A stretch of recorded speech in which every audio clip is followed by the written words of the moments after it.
Mbote na mabota na biso. Mbote ba vrai Congolais nyonso bisika tozwami. Brazzaville, Kinshasa, Penzinga Nzinga, bandeko ya Maluku, bandeko ya Kinkole, commune ya Ntsele, partout. Natanga ba commune nyonso, na boza tellement épelé bozozela vrai Congolais molobeli ya mboka. Plus de 143 de combo ya émission. Plus de 143, ils ont rappelé code Yamboka. Veut dire, plus de 143, ils ont émission. Nabino Nyoso, dimanche, il y a c'était dimanche spécial, dimanche Elamou, dimanche Oyo. Bayi Congolais, Bazali béni, mais je commence à m'excuser pour un léger retard. Retard Oyo. Ils ont dit, Nangaïté, ils ont dit, na petit Nanga, technicien Nanga, Chico, Kunga, le lot, Asali Moussala Malamouté, Abandi na retard, mais cela n'empêche.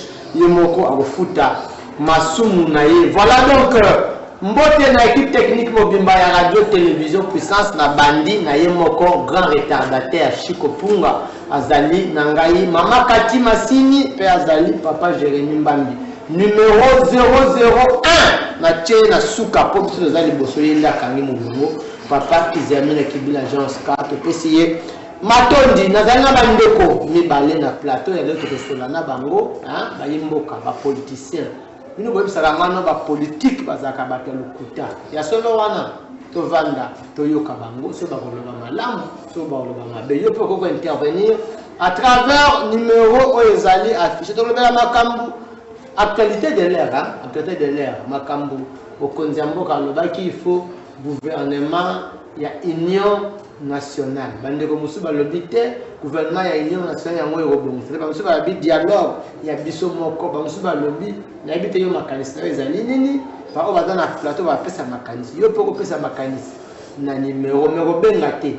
Le na yambaka te so na ba paya na plateau na yambaka na so na za ngamoko. Donc le to sola na ba paya. To kotala sortie médiatique ya J. Ba benga nani? Le sénateur à vie, le président honoraire, Joseph Kabila Kabange, donc JKK, à l'Obakipe. Je veux quand même dire que c'est pas qui nango, c'est pas qui nangote, pour nous c'est pas qui nangote, d'ici quand à l'Obaki, on prend le baboy. On peut ça marquer, c'est bande de vous Zaliawa. Bakoloba, voilà donc Nabandi. De comment le vrai Congolais, ceux qui est mission, bande de la concentrer, distraction à la raté. Naninga bongo. Nabikuku bozolanda boche groupe ya munene tina badara na yebi bozolanda nga distraction za la te batu ya mayele baza na plateau bapesa biso makako landa yango maître Kananga Mbote mwana mboka vrai congolais pona opportunité oyo ozali ko offrir biso na pokwa ya lelo tozala na plateau na yo pona kolimbola mazali koleka na kati ya mboka na biso nazali ko saluer co-débatteur o tozana ye na plateau na mokolo mwa lelo na pesie mbote esengo mingi parce que ezali mbala na ngai ya liboso ya kokutana na ye na plateau na yo mbote na bandeko na biso oyo bazali na est ya République démocratique du Congo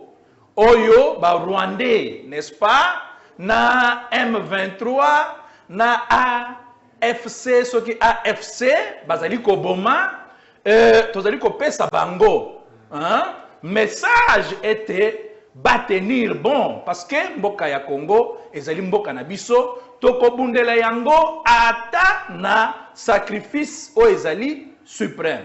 Merci beaucoup, Maître Kananga. Nous avons rappelé Bandeko que Maître Kananga, on a dit Maître, Maître et avocat, Maître et Makofité, Azali coordonnateur, il y a la structure, le col à IDAP, na CSR, Chrétien Sentinelle du Roi, Maître Moussoussou, bien Azali à Moissi, bien Maître, ça bien comme avocat, sur le lobby Maître T. Article boy, code boy. Maître Myriam Masengu, Yazali maître. Madame Mbote. Mbote ndeko papi. na tondi botondi mingi komona ete osali choix na yo epananga pona kobenganga pona kopesa makanisi nanga na émission oyo bana mboka balandaka ebele yanga esengo eza monene komona ete na kopesa makanisi na ngai pona makambo ezoleka na mboka na biso nde ezolakisa ki nationaliste na ngai nde ezolakisa participation na ngai na makambo ezolekela biso na mboka oyo na koprofite na kocompatir na makambo mai eyeli bandeko na biso oyo baza na este wana na bandina na oyo explosion oyo ekuti osala mabombo babwaki na bandeko na biso ya Sud Kivu après meeting ya Nanga.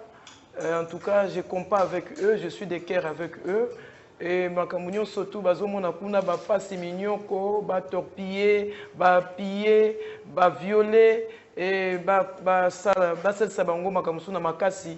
En tout cas, nous compatissons avec eux. Et tant que nous sommes des présidentes qui dirigeons des organisations où ils ont cadré na makambo bazo vivre wana. Donc ça l'effort pour te compatir, pour te zana bango toujours le longo, bah se sentir que baza toujours accompagné nabiso. Merci beaucoup, Maître Azali, vice-présidente de la Ligue de femmes et de l'UDPS, mais Azali peut na ba structure belé oyo.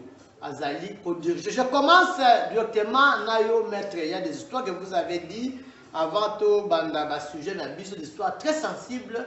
Explosion que vous avez dit, travaux forcés, na bateau, moi je ne sais pas comprendre. Admettons que yo maître, vous allez na posa, ya kozwa bateau yangaliema. Oye ozu bateau yangaliema, on a bien commis yangaliema ozu yango. Mais pourquoi tu es encore ces gens-là? Qu'est-ce qu'il y a derrière ces pensées-là?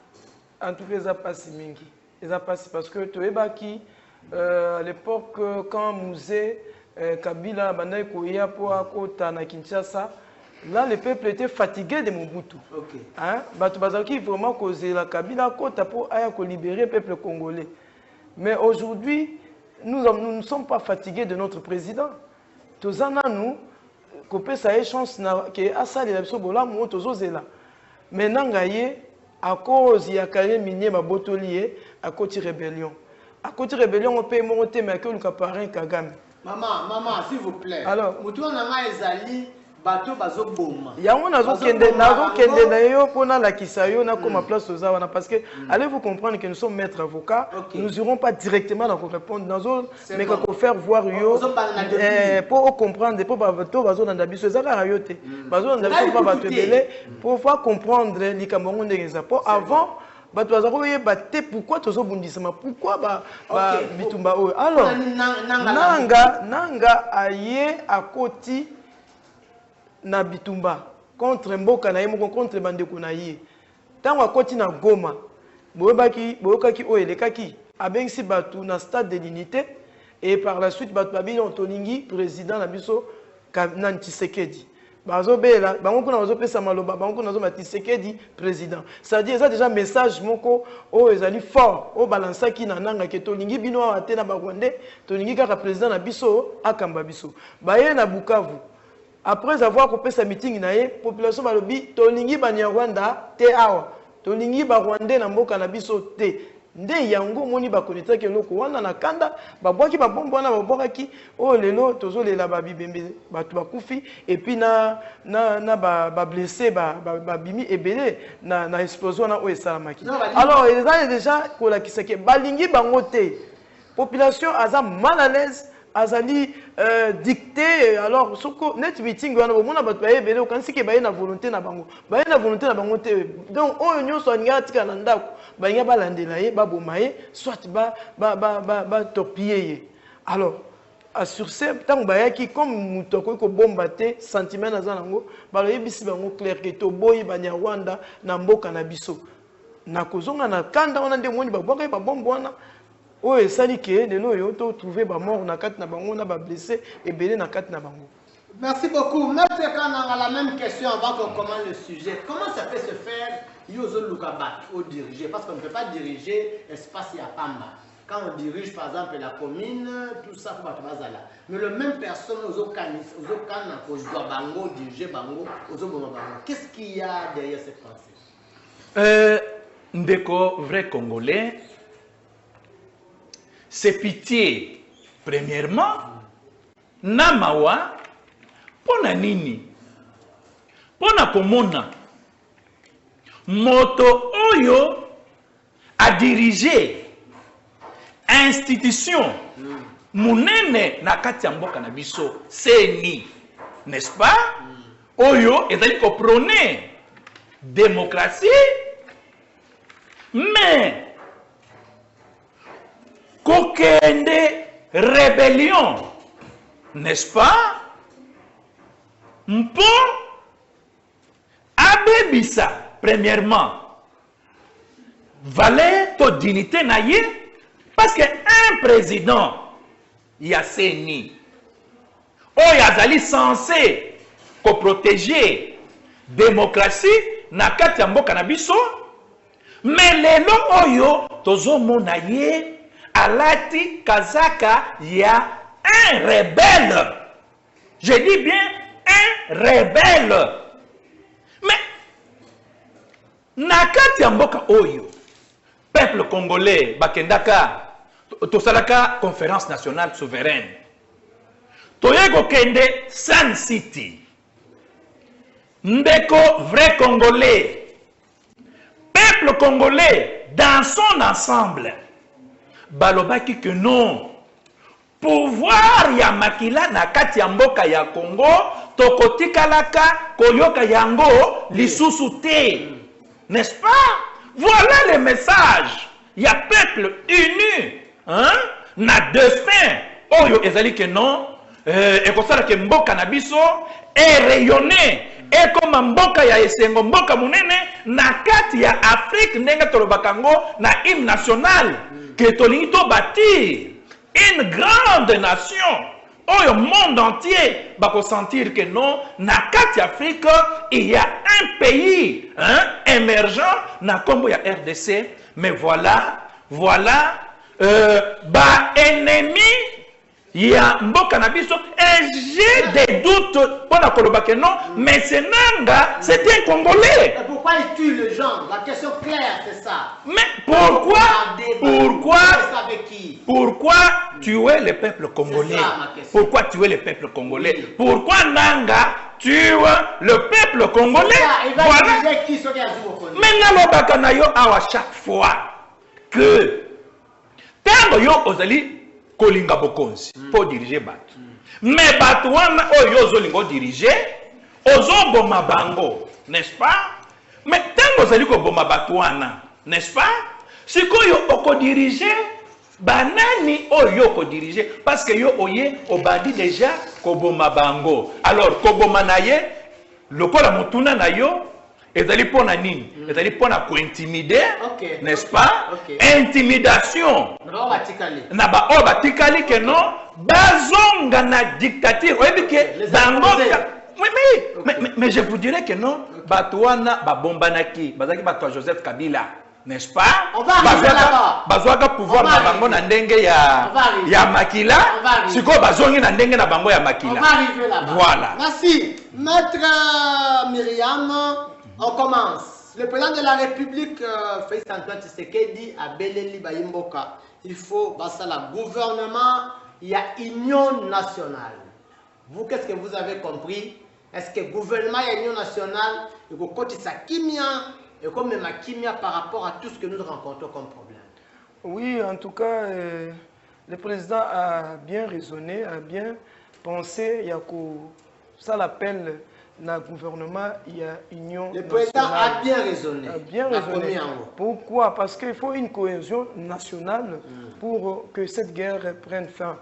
Parce que Nakota Laboye, le président, vous voyez, quand il a fait son adresse dans la famille Union Sacrée, alors dit famille politique Union Sacrée.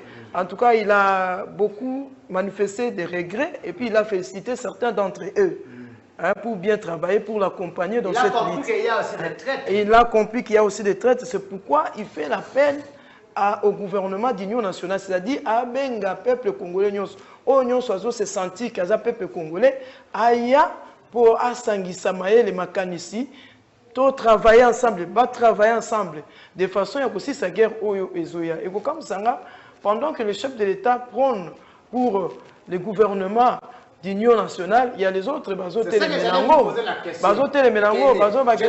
peux citer par exemple les idées de Martin Fayou. Bango bazoloba tout ça la dialogue na biso moko avec le gouvernement et l'union nationale et puis ceux qui bango ba yété comment ça sera? Non, le problème qui est là, le président a appelé tout le monde. Le problème chez nous les Congolais, surtout nos opposants, ils veulent imposer. Ils veulent imposer. Mais le président qui tient les bâtons de commandement, qui voit, qui a les boussoles devant lui, qui voit ce qui se passe, il a dit il faut un gouvernement d'union nationale. Il n'a pas péché quand il a dit ça. Dans le gouvernement d'union nationale, il va consulter. Alors, quand il dit qu'il ne veut pas de dialogue, on a connu combien de dialogues ici en RDC. Et ces dialogues que nous avons connus depuis l'accession au pouvoir de Mouzé Kabila jusqu'à aujourd'hui. Et Pessibissoninis, comme résolution dans beaucoup. Par contre, tout ça toujours sombré. Alors, il faut dialogue national. Mais quand on dit gouvernement d'union nationale, dialogue national, nous sommes pas pour à bino. C'est que c'est que vous avez le moko bozo bomba, na kati tango bozo dialogue wana o bozo ningosal. Or, le président qui est le garant de la nation, qui connaît tout ce qu'il fait, il prend pour le gouvernement d'union nationale, il sait pourquoi. Alors, s'il vous plaît, Madame Lachoma Namunoko, selon ils soutiennent de marche, il y a évêque catholique, bien sûr, na SCC. Mais la démarche, s'il faut voir, bien qu'on n'a pas encore donné le compte rendu na Bango, vous allez voir que Nanga aussi, en principe, doit faire partie de Biloko Wana. Mais avec tout ce que Nanga a fait, avec ceux qui sont derrière Nanga, madame, qu'on se le dise, le loso qui Nanga est au Samana, c'est pas dangereux? C'est très dangereux. Là, je confirme et je renchéris. C'est très dangereux parce qu'on en a connu avant la négociation toujours et même sur le brassage. Parce que tant Nanga Kokota, ils en ont gâté. Balabaraso moni moi na soso azovimba na se na ye mama zali ezananga te Kagame azawana pour même la biso ba résolution ko uta pas Kagame. Non, c'est pourquoi le président ne veut pas négocier avec les rebelles. Comment on va négocier avec Nanga pendant que Nanga tue les gens? Aujourd'hui on compte 9000 dans les morts dans l'est du pays. Yo bomi ti obomi allez après baye ba cotisio si les lots, on compte aujourd'hui 9000 morts. C'est beaucoup. Il y a 9000 morts au Lingasco. Parce que quand ils ont quitté chez le président, ils sont allés à Nairobi, chez Kagame à Rwanda, Nanga. Prédateur Rwanda, bon vendre la table, bon négocier la bango, parce que Babomi. C'est-à-dire que nous avons dialogue, ministère. Là, le président a changé sa méthode de travailler. Sa méthode de travailler, et ça qu'il a négocié, n'a pas rebelle, n'a pas bomi. Le président a négocié n'a pas monté. Le président a négocié n'a pas toyo, bazan a monté, mais à malam, au balingi va avancer processus, il y a démocratie dans le Mboka Nabiso. Voilà, M. Kananga, on doit constituer le gouvernement de l'Union nationale. Quels sont les résultats qu'on peut attendre dans ce gouvernement pendant que l'Union sacrée est déjà wana? Je ne sais pas les résultats que l'Union sacrée donne. Et puis comme je disais ici, il faudra gouvernement et l'Union nationale pour guérir cela dans l'Est. Qu'est-ce qu'on doit faire? Je pense que makanisi ya mokonzi ya mboka uta akota na kati ya pouvoir ezalaka toujours que asangisa ba congolais nyonso basala musala mpo totonga mboka ya Congo. Vous savez que uta kokota ya président na kati ya pouvoir ezambala ya liboso te ke atanda loboko na ye et pas ya bana mboka mpo bavanda ensemble batonga mboka. Vous savez, président a travaillé qui na FCC, mais oyebi résultat oyo FCC ndenge a se comporté. Ce n'est pas ça la cause de ce que nous vivons aujourd'hui. Mais c'est là où nous y allons. C'est là où ça démontre clairement une volonté qui est un peu bizarre, que je peux qualifier un peu machiavélique, n'est-ce pas? Oyo evandi nakati ya ba citoyen oyo bazali na bolingo ya Congo te, oyo batindi bango bazwi mission epai ya bapaya mpo baboma Congo, mpo batuba Congo mbeli, mpo badepiese mboka ya Congo mpe bana ya Congo. C'est ça mission oyo batu mosusu oyo zali kotangela ngai awa bazali na yango. Aujourd'hui, si je peux aborder question oyo uti koloba ya bandeko basango. Tango mokonzi ya mboka atandaki loboko na batu nyonso tu. Sango moko te ayebisaki président ya mboka ke non benga ba opposant bo travailler na bango non plus. Mais vous savez que il y a des opposants. Oh balobaki ke non loboko ya mokonzi eza salité. Et aujourd'hui malheureusement que nazali na bande ko na biso ICDT na plateau ndenge tokutana na bango. La fois passée balobaki ke non balingi basolola tokota tout ça et tout ça. Voilà l'opportunité oyo mokonzi ya mboka apesi bango mpo bavanda bavanda ensemble, travailler ensemble. Mais il y a une confusion na kati ya ba politicien mususu. Ndeko Martin Fayulu kota na kati ya gouvernement et na kati ya ba élection à un certain moment alobi na kokende te. À un certain moment abaloki aye kokende. Conséquence batunaye ebele bakotate, bapostulate.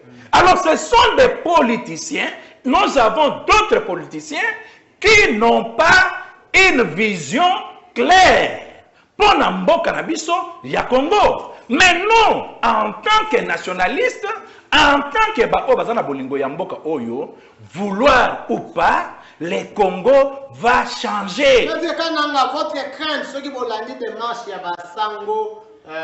Qui pense réunir, bon, je sais pas, peut-être encore Kagame parce que consulter avec Kagame. Pourquoi consulter Kagame qui est un Rwandais? Mais comment Basango? Basango premièrement. Soki bazali kosambela nzambe na bosolo, basango mogote. Ba église mususu bazali.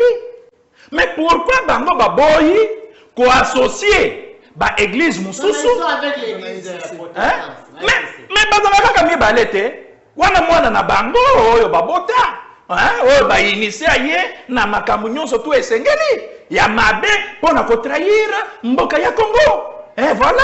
Et aujourd'hui, vous savez, avec le prélat, tout a changé. Tango mokonzi ya mboka a prôné kaka gratuité. Il y a enseignement. Oyo kwa sunga bana mboka nyonso tu. Mais bandeko wana, c'est depuis là oyo bandeko wana batomboka. Mais dernièrement oyo kaki ke non ba pesa ki bango bambongo. Pour ba contribuer na développement ya mboka. Même bongo wana kenda wa. Alors aujourd'hui bato wana bazali ko se permettre kolongo awa bakena Rwanda, balongo awa bakena nani. Bazali ko kende na mboka ni mbongo ni qui a payé nani azali ko financer bango communauté internationale pour bazwa mboka na biso na eto na esclavagisme biso ba congolais to koma ba esclave na kati ya mboka oyo. Là nous disons que non. Atalo lengekani congolais akondima yango te. C'est pourquoi ozomona bandimi liwa ata bazogoma bango, mais il laisse quand même un message fort. Une question de curiosité, on ne sait pas ce que Kagame avait dit. C'est quoi la constitution Kagame a qui a un ministère. Mais écoutez, on doit se le dire, non? On doit se dire la vérité.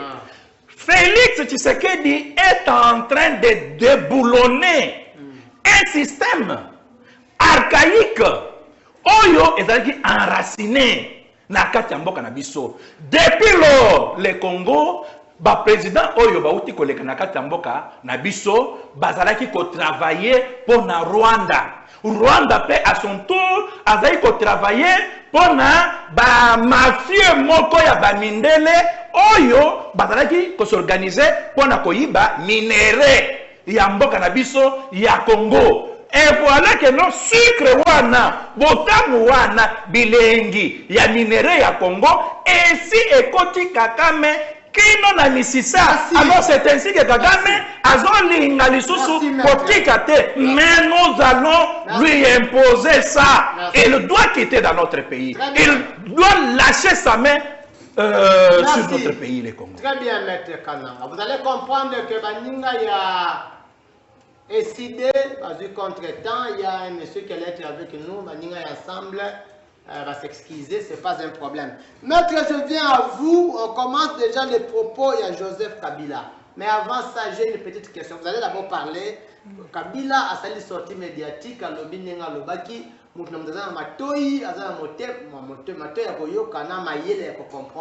qu'est-ce que vous aviez entendu? Qu'est-ce que vous aviez compris de ces discours? Il y a ancien président de la République, on va répondre, mais il y a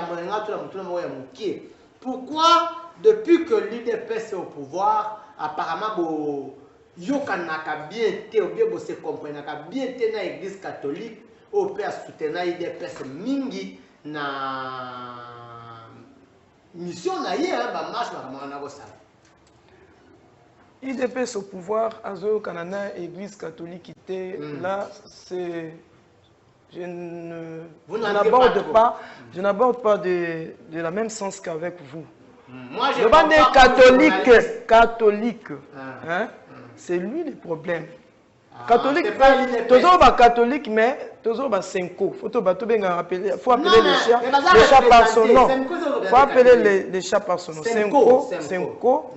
Aza organe mo na kati catholique. OK. Ba évêque catholique. Ba évêque catholique. Alors, Senko ndé problème. Vous voyez, c'est la mauvaise foi. Ce n'est pas l'IDPS. C'est la mauvaise. Non, non, IDPS c'est un problème. Tu as prélat catholique. C'est la Senko qui veut toujours, qui cherche l'époux là où il n'y en a pas sur la tête. IDPS n'a pas il n'a pas de problème avec les prélats catholiques. Problème là où il n'y en a pas. Depuis Tobandi pouvoir oyo. Ezaki na mbongo. Abandi na liboso ngana bapesa ngate, bapesa Egypte so ndeni. Président yaki apesa Egypte. Kwa yaki avanda nia. Donc non ba keye dans le président pesa Egypte. Na no zoate na régime tout ça président yé apesi na miso bato. Eleki wana et comme sikoyo problème yake olinga mutute. C'est-à-dire na kotala boye tribalisme pe kote na kati. Na kati na bango. Ça dit pouvoir ya fachi ata saeli bango bolam deni ata tamboli malam deni ba olingete. Comment voulez-vous yo ozali prêtre ozali monseigneur otozo pe sa confiance biso surtout au sabbat catholique to utikuna ba former biso. Mais pourquoi nous sommes contre leur démarche? Parce que démarche na bango toujours na ba piège. Yo zana nu awa ozali monseigneur obiso tozo memia obiso tozo pe sa respect. Mais ce qui a problème aucun en Rwanda. Aujourd'hui, ça ni na Rwanda, na ennemi na biso, o ya lingi peuple congolais. Est-ce que la mission na non, récemment avant Bitumba s'est déclenché. Notre monseigneur qui était au Rwanda en Bongo, azali na Rwanda. Et puis akumisi Kagame kuna, akumisi mais jamais akumisa président na biso. Jamais à PC Beloge, mais à PC Beloge kuna. Et puis tant voyez, allez-vous comprendre après quelque temps de guerre et s'est déclenché. Merci. Alors donc, pour dire que nous, les IDPS, nous n'avons pas de problème avec les catholiques. Okay. C'est eux, les catholiques, qui ne veulent pas, qui nous cherchent des problèmes. Au Balingi, pour voir, il y a notre président Tebazo Bundisango, non, il soutient les rebelles, ça se voit. Les catholiques aussi. Non, non, pas les catholiques. Les catholiques en soi n'ont pas de problème. Moi, je parle de leurs administrateurs. Ok. Alors, sortie médiatique, il y a l'ancien président Joseph Kabila. Enfin, l'ancien président s'est dévoilé. Comment ça? Quoi ici masque à travers il y a des propos à tenir. Moi, je croyais peut-être que quand on annonçait que l'ancien président allait parler, à quoi me d'abord, il n'a pas compati, n'a pas mort Oyo, Bakoufi na 9000 morts, au Bakoufi na Estamboka. Il n'a pas compati. Il est content. Il n'a pas compati, ça montre qu'il est content parce que quand tu me dis, tu n'as qui mawate, tant que au PC mes condoléances, c'était dans ma famille Oyo, Bakoufi, au Bazo Torpillé, au Bazo Nyokolakuna, c'est-à-dire aux Anabatoana ensemble. Alors, le président s'est dévoilé, l'ancien président Joseph Kabila s'est dévoilé. N'a retenir 2 points aux assaillants, n'adresse naïe.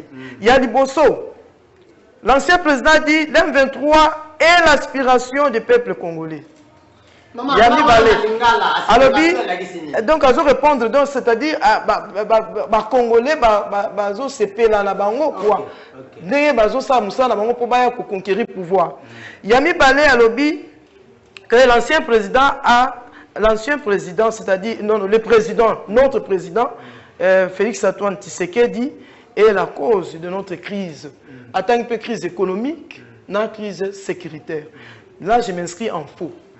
Je m'inscris en faux pourquoi? Parce que nous avons démontré, le peuple congolais noir sur blanc, que le monsieur, l'ancien président, a que Penzali Banda et à propos à tout le monde le peuple congolais. D'abord, nous, le peuple congolais, ne sommes pas des naïfs. Nous comprenons et nous connaissons, nous maîtrisons l'histoire de notre beau pays Congo.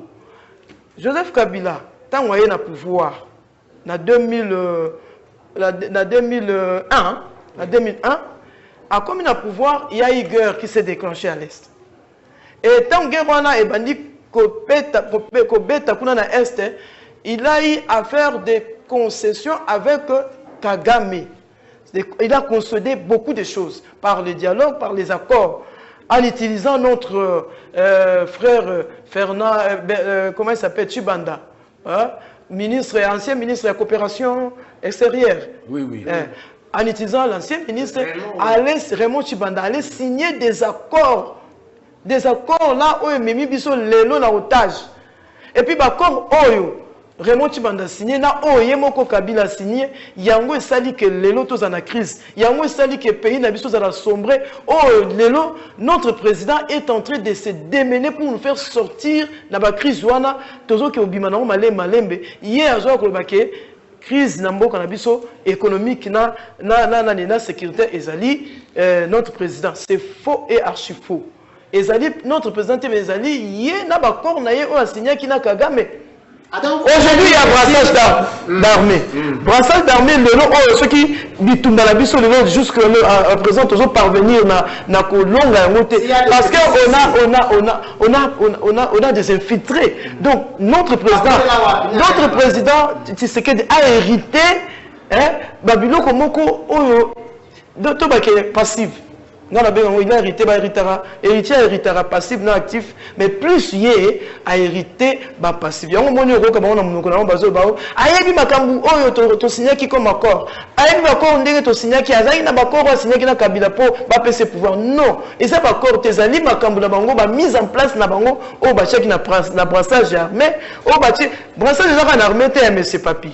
Et ça une administration. Tina gouvernement, tina l'entreprise publique na biso to la Rwandais. Rwandais baza partout. Yebisa la président a ko diriger mboka oyo et ça ba mixage ya ba binemi na ba niveau nyonso ndengeni. Ah muto ko féliciter. Notre président a kota la boye a muto ko féliciter pour asali mandat mobimba na bango à côté deuxième mandat si quoi komi ko débloquer bango ndenge notre mon confrère venait de le parler ndo moni ba komi ko le lawana. Bitumbo e bandi ndengeni.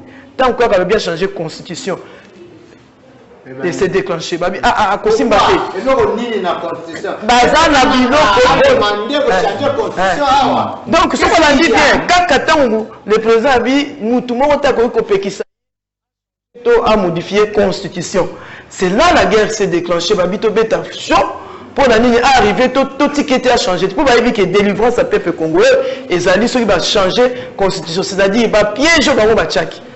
En tout cas, après sortie médiatique, il y a Joseph Kabila, notre ancien président, directement, on veut maintenant quoi dire. Nous allons maintenant sortir de notre silence. Vous sortez de votre silence pendant que votre chef s'est dévoilé qu'il est rebelle. Parce qu'il soutient la rébellion, il ne soutient pas le peuple congolais. Il n'a pas compati à ce qui se passe. Lui, il a dit que la rébellion, il le soutient parce que le M23 est l'aspiration du peuple congolais, c'est-à-dire il est de leur côté. Or, article 004/002, hein, il y a parti politique, il y a 15 mars 2004, au Bango Moko ba légiférer qui na période na Bango Moko ba tchaki maboko. Et zolo baké sous peine de dissolution toute activité à caractère militaire ou paramilitaire ou assimilé. Et puis na Babylone ko na nyon soto ana muto ba kokute nango o azo sala politique. O azali na parti politique na ye mais aza lié na ba rébellion. En tout cas, vous allez condamner sévèrement. Alors, quand on sort du silence pour dire que Toko Banda sous Kovandate, à Obosan a article O et Kolia Bango, n'a pas nangai, et ça matière haute au pays le ministère intérieur pour condamner, quand même peut perdre. Peut perdre parce que Bango Bazali branche bazo soutenir rébellion aux en est. Bango bazo soutenir ezaba rébellion belé na ba Kagame na ba Uganda kuna Bango baza pour ba rébellion na ba kolo bala biso nini ba ko mana silence pour bala biso nini. Pour ceux qui ba mis na silence, c'est-à-dire bino bozali branche ya rébellion o ezana Kinshasa bozo bundisa po boya. Mais ce Kabila nous veut nous amener l'insurrection. Si moi je comprends bien. Azolinga, par quel moyen, allez bandenia au coup d'État pour récupérer le pouvoir. Souvenez-vous quand Chadar, à l'époque, quand nous étions à notre premier gouvernement, a dit nous allons faire tout pour que ce pays soit ingouvernable. Alors, il y a tout pour que le pays Oyo et Zamadon n'ont pas des autres. C'est que Zaïna Makanis Nabango, un jour, Bakoya, Nanzela, on n'a pas le pouvoir, mais Bakokokangote, parce que notre président, nous soutenons notre président et nous sommes à son côté, nous l'accompagnons dans ces démarches, il y a diplomatie. Aujourd'hui, la diplomatie a payé. Tout le monde maintenant, dans le monde entier, ne jure qu'au nom que Rwanda a soit agressé le peuple congolais. Rwanda a mabeli na biso pour la détruire. Alors, dis-moi, ceux qui vont continuer à bloquer la Rwanda, c'est payé quoi. Merci beaucoup. Maître Kananga, le mot du président, l'ancien président de la République, bien sûr, Joseph Kabila. Qu'est-ce que vous aviez retenu? Mais je reviens avec la même question, une petite question d'introduction à tout le monde. Madame Ponanini, il dépêche le pouvoir, évêque catholique, bien Senko, comme Matumabe. Je vais vous dire ceci. Na bandanano na likambo o etali évêque. Ba évêque bazalaki na système na bango oyo bazalaki kolia. Na kati ya mboka oyo mais bazolia na cessé, n'est-ce pas? Mais vrai Congolais, allez-vous comprendre que Mbongo ezobimana trésor il y a République démocratique du Congo bandeko wana ba déclara ba école fictive hein oyo ezali ko exister te même misolo ezali ko bima ezali ko kota na mabenga na bango tokei plus loin que ezala soi-disant un contrat entre guillemets léonais soit-il que bandeko wana bazaki na quota ya kozwa carburant na biso hein baza kozwa misolo ebele na kombo ya Saint-Pierre, n'est-ce pas? Menzo kande ezalaki bongote ezalaki nde biloko ya lokuta. Hein, ce sont des choses qui s'est révélées hein, dernièrement. Alors quand le chef de l'État vient maintenant pour leur dire que non, avec ce système-là, moi, Tshisekedi, je ne suis pas là. Nous devons travailler pour aider notre pays, que non, bah pauvre, le la bana, oh, le qui abandonné, moyen batanga école primaire ezalité, ndenge ezali stipulé, na kati ya constitution que non, école primaire, et sengala qui ezala gratuite. Mais, tant que bande ko bamoni biloko wana, ndekanda yango wana, l'UDPS n'avait pas un problème avec des catholiques. Et d'ailleurs, non, catholique, ou bien mobilisation. Faux et archi faux. Mais basa si qu'on a opposition. Yo so mona marche à Malonga ou Salemi. Merci. Discours Joseph Kabila. Mais qu'allez-vous? Quel est un bon mot, une bonne parole que vous avez retenue? Qu'allez-vous attendre?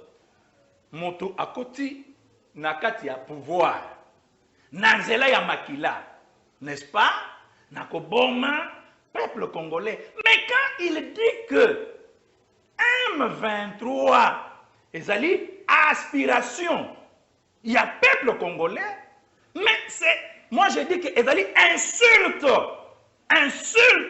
oyo Joseph Kabila azali ko finga peuple congolais parce que oyebi que M23 est appuyé par les Rwandais. C'est le Rwanda oyo azali ko appuyer M23, hein? Alors, c'est-à-dire quoi? C'est-à-dire que non, Joseph Kabila se déclare lui-même publiquement que je suis rwandais. C'est ça donc le message que vous devez comprendre que non, Joseph Kabila se déclare aujourd'hui publiquement qu'il est rwandais. Il n'est pas congolais, il n'est pas pour les Congolais, il n'est pas pour le peuple de Lumumba et le peuple de Tshisekedi. Mais je vous dis que non, Batouana aye na coup d'état, hein? Coup d'état, nde esungaki azobo konsina katiambo. Mais tala sikoyo tokei sika oyo na pouvoir oyo ezali kouta na ba élection. Vous allez comprendre que non, voire même Batu Oyo va diriger institution lokola CENI, les oyo ba comme ba rebelle. Vous comprenez ces jeux-là? Et Sika et Wouti. Et pourquoi ça fait ainsi? Écoutez, Joseph Kabila, quand il se déclare de cette manière-là, je pense que le peuple congolais, dans son ensemble, ne doit pas être distrait. Okay. Nous devons, cette fois-ci, nous lever. Parce que Joseph Kabila, en travaillant, a yakinde na infiltration. Ndenge madame Aouti Kolobayango. Nous sommes très infiltrés. Mais, ndeko vrai Congolais, surtout dans les cambas catholiques, madame a soulevé les cambas moko ya badip, oyo bapesi, monseigneur, cardinal Ambongo. Mais les gens, moi je dis que non, batou ko mérité, badip wana ya minene. C'est nous, les maîtres Kananga, voir ce que nous avons fait travailler na kati ya mboka oyo. Nous avons défendu la démocratie. Nous avons défendu les combattants. Les combattants de l'UDPS. Hein? Les lots sont comme et belé, comme invalide. Bibosono, Bamso Batikala. Donc, mais je vous dis que non, Bamisoso, jusqu'au moment où je vous parle, je déclare et je demande libération, hein, sans condition. Il y a Bandekonion, surtout au Bakangami, na dossier comme un sapou. Ils sont en prison. Oui, ils sont Bamsou Batindi Bangona Angenga, na système Oyo, Ezali Nano, na cessé. Oyo, na daliko dénoncer pour Mokonziamboka, Ayoka Yango. Dip Oyo Bapesi Bambongo, Dip Wana, il fallait Dip à mettre Kananga. Hein? Moi, j'ai défendu dans ce pays, na moment Oyo, un air, au outil procès, moyen, olala nandaku, égalité. Nous devons mériter ça. C'est nous qui allons mériter vos abadis points là. Mais aujourd'hui, mais aujourd'hui, un air existe. Mais oyoki que non, un air, azali ko bomabatu. Ndenge, et à l'époque, Non plus. Rapidement. Non plus. Hein? Donc ça me fait fâcher tout d'abord, les vrais Congolais. Parce que ce que nous avons fait dans ce pays, on devrait quand même être récompensé d'une manière aussi importante que Bandeko. Oh, Bandeko pour remercier Bango par chef de l'État, Bango Moko, Badali Mbeli, Yamino Mibale, n'est-ce pas? Vous voyez un peu ça, ça fait fâcher, ça fait fâcher. Écoutez un peu. Moi, je vous avais parlé, Micolognon surtout, parce qu'aujourd'hui, il y a un changement, il y a constitution. Mais Oyebi, à quand Ngai Maître Kananga, j'ai commencé à sensibiliser. Je suis initiateur, il y a idée, il y a changement, il y a constitution. Opposant, Balobaki, tout ça et tout ça. Mais je vous pose une question. Nanga, en vertu de quelle constitution, Oyo, Nanga, Azali, Konome, Nango, gouverner. Naba, Tunaye, Azali, Kotia, assumer ce qui va fonction. C'est en vertu de quelle constitution? Hein? En vertu de quelle constitution Nanga Azali nommé Nayango gouverneur? C'est pour vous dire que Batouana, il n'aime donc cette constitution, ça n'a rien à voir. Mais c'est ça, c'est qu'elle dit que non, Batouana, que non, et constitution, to simbate, et bonabonabo. Mais dites-moi, en vertu de quelle constitution, Oyonanga, Azali Konome Nango, gouverneur, tout ça et tout ça. C'est une violation, c'est de l'insulte ça à l'endroit des Congolais. Merci beaucoup, Maître Kananga. J'ai dit au chef de l'État, Maître Kananga, Nazali Kozélande, Dip Nanga Yamunene, parce que nous avons travaillé dans ces pays, que Batumsuba qui ne mérité en gros, oh, Bazali na eloko mokote a contribué à Maître Kananga. Madame Myriam, nous sommes en train d'avancer vers la fin de l'émission, mais je vous accorde 2 minutes. Et nous, rapidement au Monique au je suis entré, il y a quoi ça peuple congolais, Azala. Moya Soukate. Azala Sengo, peuple congolais, parce que Makambozo qui est bien, au niveau du président Nabiso sur le plan diplomatique déjà aussi tout longi, et Tikali Sikoyo, Makambozo qui est sur le plan Skoy arrestation. Par exemple, il y a eu dernièrement ici, Ambaki, procureur de ces pays. Vous savez pourquoi il y a? Parce que Makambozo Salamanambo Kanabiso, RDC, ils ont cadré la compétence. Il y a Moussala Bango Basalaka. Bango Basali compétente na crime contre l'humanité, na crime génocidaire, na crime Oyo, Ezali ya guerre. Il y a un moni procureur était venu ici, ailleurs à Pambaté, parce que Biloko Zosa Mana Est et Amboka. Et ça concernait Bango. Alors, il y a un autre que biloko oyo bandeko na biso oyo baza kokota ko boma ko violer ko torpiller ko ça n'importe quoi ko piller même bomengo na biso ko tinda na Rwanda et ko tikala ndengo na te. On va les juger et puis on va les condamner. S'il faut sanctionner, bah on sanctionner Bango dans sens wana. Alors à voir comme ça la population qui est à l'est du pays Balembi, en tout cas Balembi, façon dont Nanga, Nabatunaye, Rwandais, Oyo, Atiena Moutou, ya gouvernorat, au Salaba. Comment il peut nommer les Rwandais?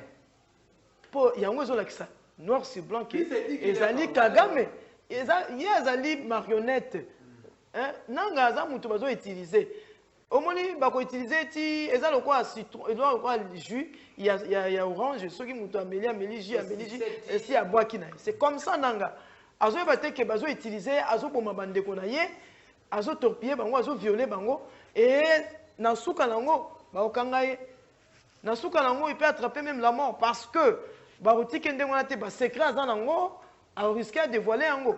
Alors moi je dis que on viendra pas, on va pas tromper la population congolaise en entièreté parce que tant bazo ya tozo ye bango ki bazo ya po ba boma bazo ya pour la richesse à Congo, ils veulent effacer notre histoire. Parce que tant que tu n'as qu'une question, pas confrère Kananga, pour effacer. Bazo ninga ba éliminer, ba exterminer peuple congolais pour ba assiéger. Dernièrement, j'ai suivi dans Rwanda ba quoi assiéger. Dernièrement, j'ai suivi dans les réseaux sociaux actuel gouverneur rwandais o azo benga bande connaît tout si ba ya pour ba ko kota na Congo ba ko vanda bi to rusala tout pour to vanda pour to komati na nani na Uvira. Son projet na bango zali pour ba éliminer ba boma so tali bien bazo boma mingi bana bazo boma mingi ba jeune pour ba bi ke bango nde baza avenir ya lobby ya est. Alors to boma bango nyo so po biso to tikala mais ils vont pas effacer l'histoire de notre Congo. En tout cas, on a pensé à Mabélé na biso mboka Congo. Parce que vous avez un mot à dire là-bas. La bangote, balkaniser mboka na biso ata mukolo moko. Ba opposer s'abstenir na constitution ou bien formation ya gouvernement ya union nationale. Ba congolais. Qu'est-ce que vous avez un message à nous dire? Mais c'est bon. C'est pourquoi na lobaki yango na bazobo ya pourquoi c'est que bango ba olinga ko ma malin c'est que ba cacher le moko ya mabe na kati wana parce que ceux qui boza ba peuple congolais président bengi bino boya to travailler bozo boya bolingo imposer des marches na bino qu'est-ce qui est caché tant ba senga dialogue et loko nini oyo bazo boya tant président zo ba ke boya cohésion nationale, tout vendre tout ça le gouvernement de l'Union nationale pour faire face à la guerre oyo et ça na est. Bino bozo tele menaka kaptolingi dialogue c'est que bombe loko moko oyo ezali ya malamu te na se wana oyo eza pona nana écoutez papa Mbamba papa papi ngai na papi Mbamba oui ngai banda biso tolongwa opposition eza souté opposition lelo ezali opposition ya haine. Il y a division. Opposition, il y a ata président, ça, les locaux bien dégainé. Écoutez leurs propos, tant qu'on a nos rebelles basés pour avancer pour pas na Goma. Bazo condamné, bazo il y aura pas le dialogue sans M23. Même opposant, même tout ça beaucoup qui a. Babi dialogue, ce qui est aux la fond M23 azar. Mais tant que mon président avancé sur le plan diplomatique, na maman la biso VPM Kaikwamba. Va changer le langage, va condamner ce que va M23, va actuellement. C'est-à-dire pour la bango, opposant, pour la bango, ezali la personne de Tshisekedi, pour la zone CPC bangote. Biso tant que l'opposition, ezali tant que l'opposition pour la kolongo la bantivaleur, pour la kobunda, pour que vie a battu changer, pour que démocratie penza ekota. Vous n'avez pas les problèmes avec Kabila? Nous, les pouvoirs. Oui, non, quand vous êtes tué dans l'opposition, vous avez un problème avec Kabila. Oh, à l'époque, biso tobane ko bundisa gestion Kabila. Tozao bundisa force commune. Tobana bundisa force commune pour il y a eu beaucoup de forces communes. Tobana oh les lois ont condamné notre président. Tobana bundisa ba tozo lité problème il y a chebe andenga kufaki. Tozo lité problème il y a comment il s'appelle? Non, nazo tanga oh aussi. Tozo lité tozo boya façon dont bazo boma bango tozo boya façon on babomaki oh nani comment la fille oh Thérèse Kapangala et tout cela s'est passé pendant le règne de Kabila. Alors Kabila n'a pas de leçons à nous donner. Biso tozo bundisa biloko wana eza bantivaleur tozo linga démocratie zala il y a beaucoup de combattants qui ont été massacrés na décalcinés na permanence batumbi bango na kati bazo kufa bazolela. Alors tout ça c'était pendant règne ya Kabila. Alors il n'a pas de leçons à nous donner quant à ça. Alors ce qui est là, biso tozali et là biso tozali ko senga na opposant na biso, là je les réponds, il faut pas ça la opposition moko ya ko soutenir que alors ce qu'on a dit bango jamais basaka opposition pour biloko emati. Jamais ba marchera so biloko emarti. Jamais ba marchaka so transport emati. So peuple congolais azo souffrir ba marchera te. Ba condamna kaka mutu monko président de la République. Merci Maître Chité. C'est bon, merci Maître Kananga. Oui. Rapidement, on va la résumer parce que là, nous avons dit c'est la Maître Maloba Paul Makambiani Naye et puis je crois on va finir dans peu de temps. Vous avez la parole. Merci beaucoup. C'est pas les mots de la fin. Hein? Nalobi boye. Oyebi, ce qui se passe aujourd'hui, Joseph Kabila na tribune des Nations Unies. À lobby que je ne vous dis pas au revoir, mais je vous dis à bientôt. C'est-à-dire que Nandenge assi Aminaki Congo, ayebaki que non, dans quelques jours, à reprendre pouvoir, coûte que coûte.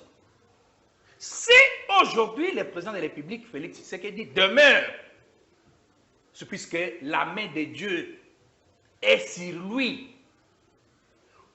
Combien il y a attentat où Mokonzi Mboka a échappé, ko boma ko luka même ko beta avion na ye batu mususu bakufa, n'est-ce pas? Nyonso to wana bande ko bayebaki ke non coûte que coûte bazali ko reprendre pouvoir na bango.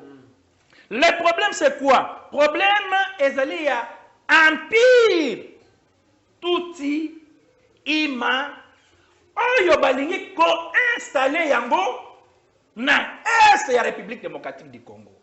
Et c'est ainsi que balingi basilisa tout un peuple souverain, hein, dans son pays pour implanter un peuple qui vient de quelque part, qui n'est pas autochtone de la République démocratique du Congo. Et cette démarche, nous, en tant que le fils du pays, nous avons dit paix aux âmes tuées à l'est de la République démocratique du Congo, mais âme wana nde eko troublé batu nyonso oyo bazali na likofa wana ya ko déstabiliser la République démocratique du Congo. Ba opposant attendez ngozali ko loba ke non bazali ko boya tout ça non non bazali ko luka ne positionnement bamsu bazali ko luka ba poste minene ndenge balukaka comme d'habitude. Et oyebi que non, les Congolais massacrés, mais vous voyez les gens qui occupent des fonctions, n'est-ce pas, élevées, des fonctions dignes dans ces républiques démocratiques du Congo, mais ils sont restés bouche bée. Ata momoko ya koloba, pona mboka na biso, et tandis que bazali pe ba originaire ya côté kuna. Donc nous déplorons ndeko pona ko citer mon anga ya suka. Rapidement. Souvenez-vous, Etienne Tshisekedi azali ko kita na tango ya campagne na ye. Na aéroport ya Ndili. Combien de combattants tirés à bout portant, hein, bakoufi comme ça, Makila et Sopani, hein, par régime ya Kabila. Mais quand aujourd'hui, Kabila se permet de dire n'importe quoi, nous disons que non. Merci. Tokotika, peuple nabiso a souffrir à Tamukete. Parce que Bakofi Pening. Et on doit aussi honorer les combattants, il y a IDPS. Ça, je l'ai dit. Je vais vous trouver un plateau avec les gens de PPRD. Je vais vous trouver un plateau spécial. Madame, nous sommes arrivés à la fin de l'émission. Natike Lyotan, parce qu'il y a un message, tu m'as donné une histoire ici, faire part, rapidement annoncer votre message. Et vous merci beaucoup, monsieur Papi. J'appelle à la mobilisation, hein, pour nos frères, sœurs, mères, enfants qui meurent là-bas à l'est du pays. Alors notre président avait fait ça lors de son discours la fois passée. Abenga Kibiso s'est mobilisé. Mobilisé pour la Marambosa na Est. Alors ceux qui totali les femmes sont violées. Il y a même, la fois passée, quand j'étais j'ai assisté à Génocos, là où on enterrait les gens qui étaient massacrés dans Massissi. Il y a eu des enfants qui allaient pour faire les examens d'État, qu'on avait lancé des bombes et on a massacré tous ces enfants, on a été morts. Mais les gens vont continuer à Kanabilo Kouana. Il y a des femmes violées, il y a des femmes qui babomi bango pour baboye qui va violer bango, baboiti bango masasi. même na kibomwasi na bango. Alors tout ça ils ont cas où il y a des enfants bombardés na ba maternité, tout ça ils ont cas où il y a des enfants, il y a ba 7e, hein, première année, deuxième année c'est eux oyo bazali ko kende ko zobango bazo dans ma casse pour ko tsebango na ba armée bazo sauter ba mur tant bazo sauter ba mur wana bazo ko bazo bukana bazana na moyen té. Alors nous appelons à la mobilisation de tous les peuples congolais de compatir à nos bien-aimés de l'Est. C'est pourquoi nous avons dit non, nous n'allons pas rester comme ça indifférents quant à ce qui se passe à l'Est. Nous sommes mobilisés ici, nous les ONG, à travers l'ONG que nous dirigeons, CEDIF, Centre pour le développement intégral de la femme, en partenariat avec les ONG sur place à l'est du pays, précisément à Goma, pour pouvoir faire les collectes de compassion, les collectes de solidarité pour aider nos frères, nos mamans qui sont là-bas. Nous le faisons ici à Kinshasa. Ce samedi, on fait ça dans toutes les communes.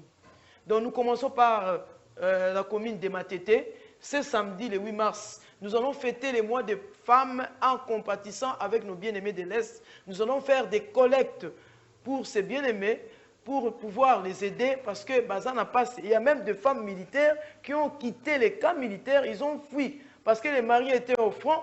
Tant que les rebelles baillé, bakofouye, ba boma bango, basi na bango. Alors bakimi, batami na bekol, alors bazo luka lisungi na biso.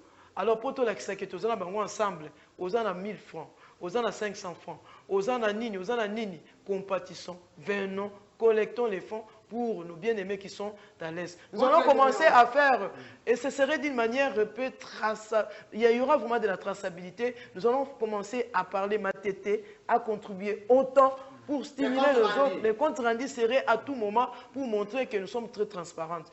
Bambongo wana to ba bien wana sto 500 na compte ba ONG et ko komela bango to za dans contact na bango to sito yokani ndenge nini to banda ko tinda ngo pe banda ko zo ngo banda ko filmer pe ba lakisa ndenge ezokoma.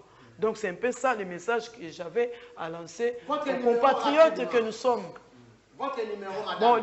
Bon, numéro nangai o batu surtout balingi ba compatir na batu ya est ba ONG surtout eza ba église on se za balingi ba compatir na œuvre wana ba ko zo numéro nanga ezali 085 057 40 65. Na wana eza pe na M-Pesa. Soko lingo tinda okotinda pe na numéro wana kaka orange. Donc nazaka na numéro moko wana oyo tozo salela parce que tolingi te e kende. Alors ils ont la traçabilité et ils ont la transparence to sala yango awa na journaliste na biso papi to banda chaque fois ko pesa ba compte rendu boye bandeni bambongo na biso komela na bato oyo bazonyo kwama. Donc c'est un peu ça na bandeni numéro 085 057 40 65. Au pas a besoin d'Axali Kanisi. Na o tozo sala akoko benganga na privé abaxili Kanisi pour kaka to sunga bande ko na biso o bazana est. Merci madame. Voilà, ça c'est une très bonne idée mais 2 secondes pour la cette émission pour recevoir le baleloté donc na suka par rapport à tout ce qu'on a dit et pour l'émission. Qu'est-ce que vous dites? En tout cas na nyonso autolobi, en tout cas nous moralisons, nous compatissons, nous encourageons nos bien-aimés qui sont à l'est. Nous leur disons que nous sommes des cœurs avec eux. Prévenez que Talato bandi déjà ba collecte pour na bino batozonyo komakuna. Alors, na oetali mapinga na biso ya FRDC oezobunda. Nous les encourageons. Je sais qu'il y a eu beaucoup de traîtres, yango moni Butumba et Salineti ke bazwa Goma, bazwa na Bukavu, mais bazui yango penyo sauté. Il y a des parties où nos forces armées bazo contrôler Tiléo. Alors nous avons encouragé initiative chef de l'État. Merci. Nous avons encouragé Bango, nous avons encouragé l'initiative wana ya kosani ni ya ko batisa. Un solde ya ba soda ndenge na yoki wana pour encourager Bango pour ba bunda et puis to senga pe na chef de l'État a changé ba officier militaire o nyoso baza corrompu o bazali ba traître. Acha ba o ya sika o yo ba komema biso na victoire. Merci. Maître Kananga, nous sommes presque à la fin, juste une minute, on fait signe. Bon, j'ai dit à l'actualité politique de votre pays. Suivez tout le match. Il est temps. Il y a pour changer ma à la RTP. À la scène, malobananga epa ya nanga tika aventure wana. Zonga mutu. nalobi na Joseph Kabila tika aventure wana zonga mutu. Merci. Nalobi na ba oyo nyonso tu o batali ko se prétendre ko la ba congolais et de la parti politique Martin Fayulu na banani bota la peuple congolais bozonga bato. C'est ça, j'ai dit. Voilà, donc comme il a souka émission, bozala kebele ceux qui vont s'appeler na yambaki pour la bino maître Kananga boyoki pe boyebi madame Yama Sengupe boyoki boyebi ba contribution au ba lobby c'est vraiment pour notre patrie hein ce que vous ça numéro madame bozwa quitter bu bengi atangai na ko zoate na ko pesa bino directement numéro ya madame en tout cas contribuons pour assister nos FARDC et nos frères nos amis qui sont à l'est du pays moi-même aussi je ferai l'effort et participer à l'actualité politique de l'émission. Très bien, on se revoit très bientôt. Merci. Pour connaître et participer à l'actualité politique de votre pays, suivez tout le mardi à 18h45 et vendredi à 18h45 à la RTP l'émission Plus 243.